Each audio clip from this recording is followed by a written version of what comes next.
Hey guys, today we're back with another video looking at the future of the Chrysler brand and everything that we know up to this point. I do these types of videos on the channel from time to time as I believe it's necessary to look ahead and forecast what might be coming in the future, and it also makes for great discussion.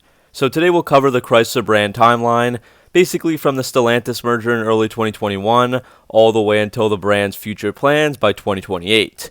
We'll recap everything we know from the current Chrysler lineup to interviews with key people, and take a look at future expected Chrysler products. There's also a brand new interview from January 12th, 2022 with the Chrysler CEO Christine Fuel, which better helps to paint a clearer picture of Chrysler's future. So let's get started. And before we get into the video, here's some words about today's sponsor.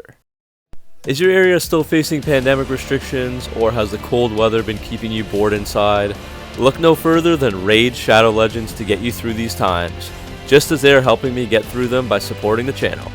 This is a fantasy-themed role-playing game available on iOS, Android, and PC, and it's one that can keep you busy for hours as you take the role of an ancient Telerian warrior that has been resurrected with the goal to defeat the Dark Lord Siroth and restore peace. Check the game out using my QR code on the screen or the links in the description. The newest raid boss has just released a crazy serpent-like creature with 6 different heads called a Hydra. Watch out for the head of Suffering, which wants you to suffer big time, as this head can even share damage that it takes with you. And there's also the head of Torment, which requires some creativity and crafting, as the only way to stop it is to hide using the Veil or Perfect Veil skills. Raid's also got some great stuff happening to start the new year, as they're giving away a super limited edition champion to every player in the game, which would be esports legends and Navi superstar Simple. To get him, all you have to do is log in for 7 days between now and January 28th and he's yours. If you miss that date, you'll miss out forever. And there's also lots of New Year's events and tournaments that you don't want to miss on.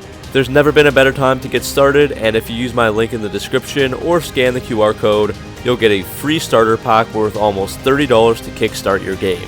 That includes a free champion, 200k silver, 1 energy refill, 1 XP boost, and 1 ancient shard, so you can summon awesome champions as soon as you get in game.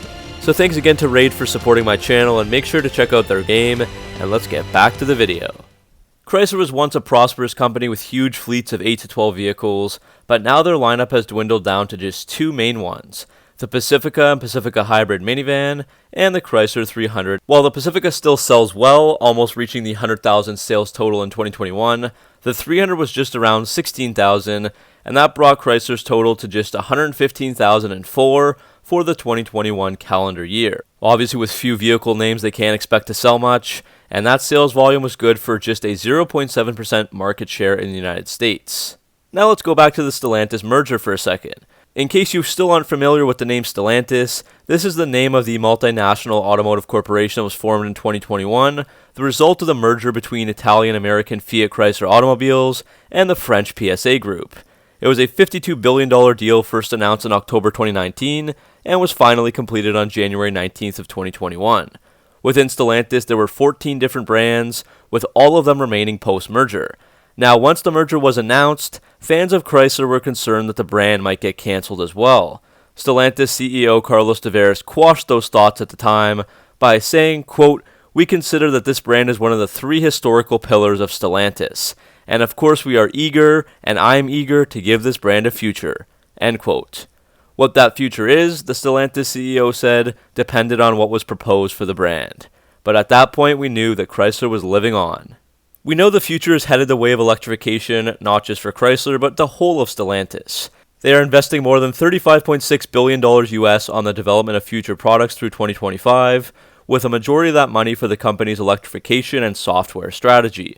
Stellantis also has some staggering goals, as they want 70% plus of Europe sales and 40% plus of American sales to be low-emissions vehicles by 2030, which is a far cry from 2021, where just 14% of EU sales and 4% of American sales are LEVs.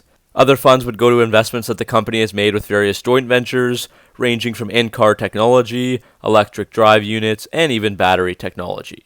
Now let's take a look at some future technology of Chrysler. Of course, part of that electric future involves 4 dedicated new platforms that you can see on screen: Stella Small, Medium, Large, and Frame. There are different battery sizes for each platform, so the battery range varies from 300 miles on the small to 500 on the large in frame. We'll dive deep into the future of Chrysler next, but CEO Christine Fuel has said that all of Chrysler's upcoming products will be built on that Stella Large platform as they look to totally avoid the smaller and less profitable models. Stellantis says that the Stella Large is for large-size unibody vehicles, so that includes all-wheel drive performance and American muscle as well, and it's a versatile platform as the batteries are very low and the electric motors are on the edges, so that allows for a variety of wheelbases, suspension heights, and width of the vehicles. Now we can look at an interview done a few days ago by the recently appointed Chrysler CEO Christine Fuel, who signed on in September 2021 with Stellantis.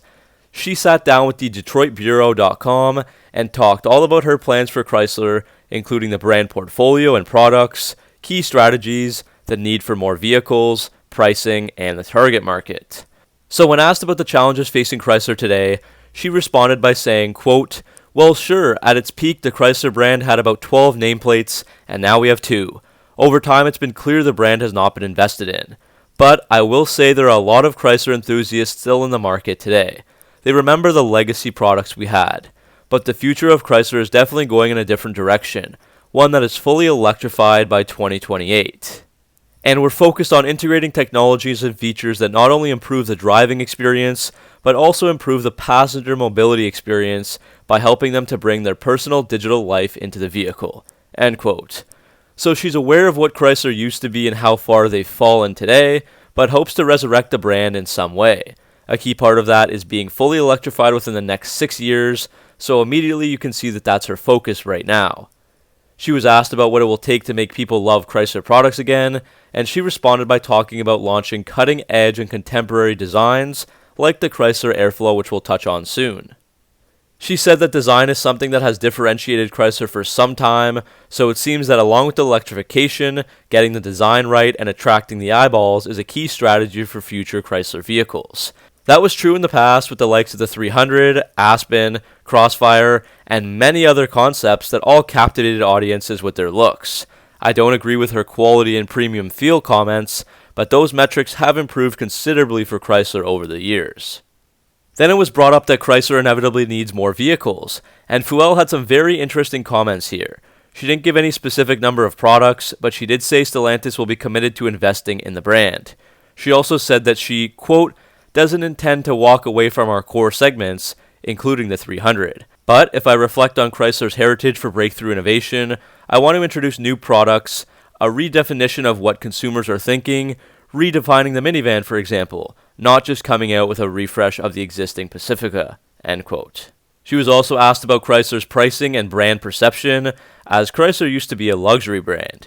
She responded by saying, quote, "Our price point will be in the sweet spot of the mainstream market. We're not looking to compete with the luxury buyers."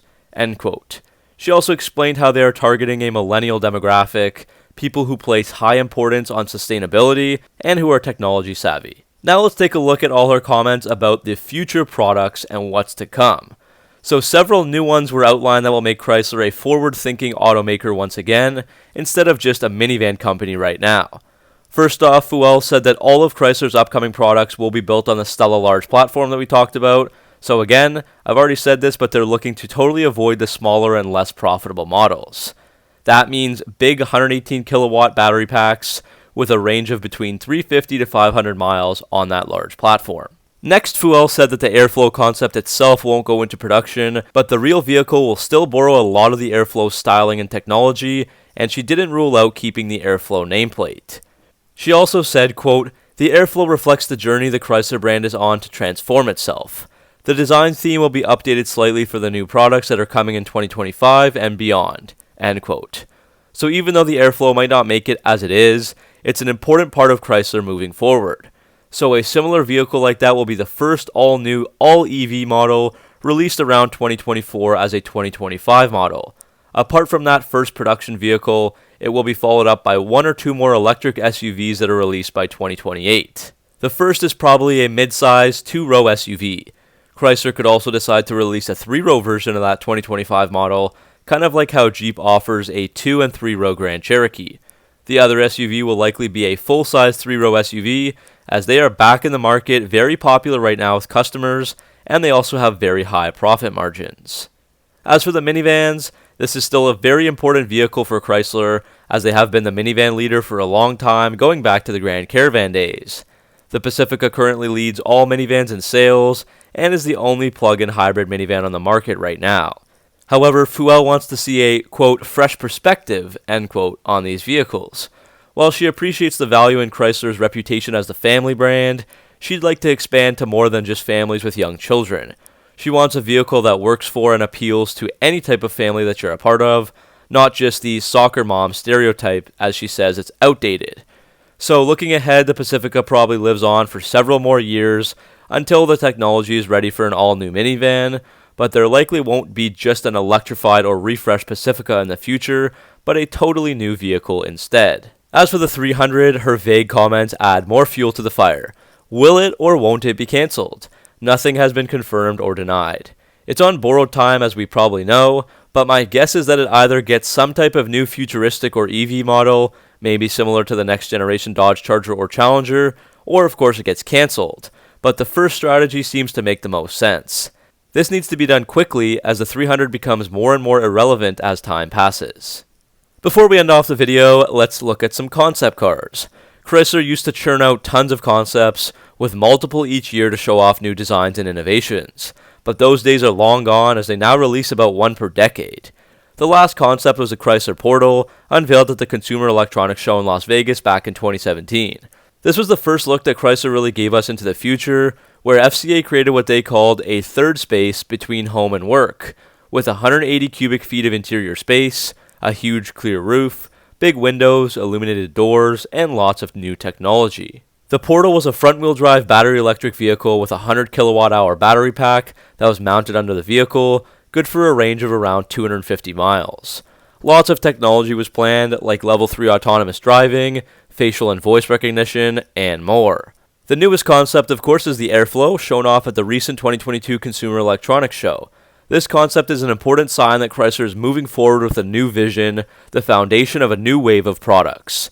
It uses the same Airflow nameplate that was originally from the full-size Chrysler Airflow that was produced from 1934 to 1937. The Airflow has a very dynamic and athletic design, low to the ground with a two-tone sweeping roofline. It has a long wheelbase and wide track with 22-inch wheels, a new thin wing logo, Chrysler LED lighting, and a full-width taillight with a sleek diffuser.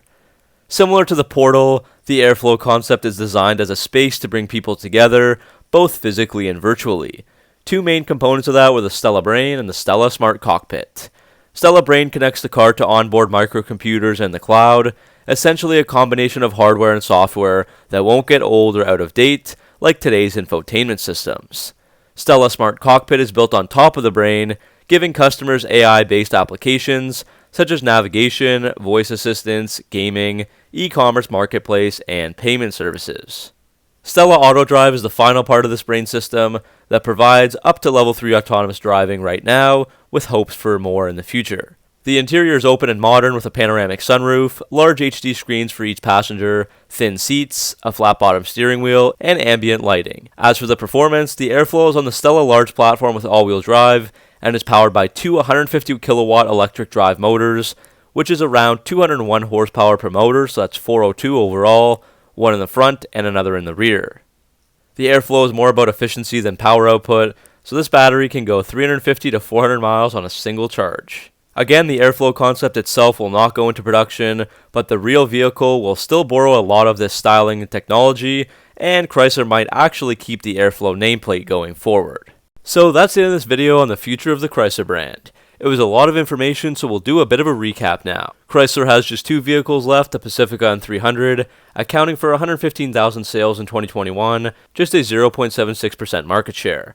Chrysler stayed alive through the merger, as Stellantis CEO Carlos Tavares wanted to continue the brand's heritage.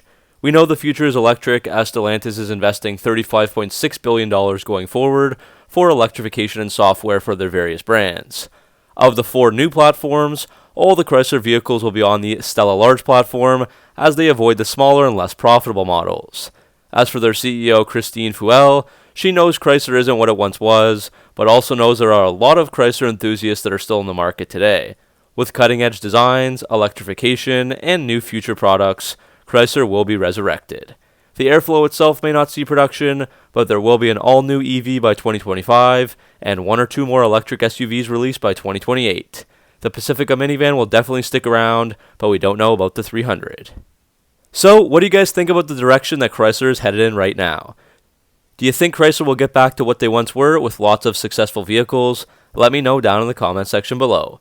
As always, thanks for watching. Make sure to like and subscribe for all your Mopar content, and I'll see you guys in the next video.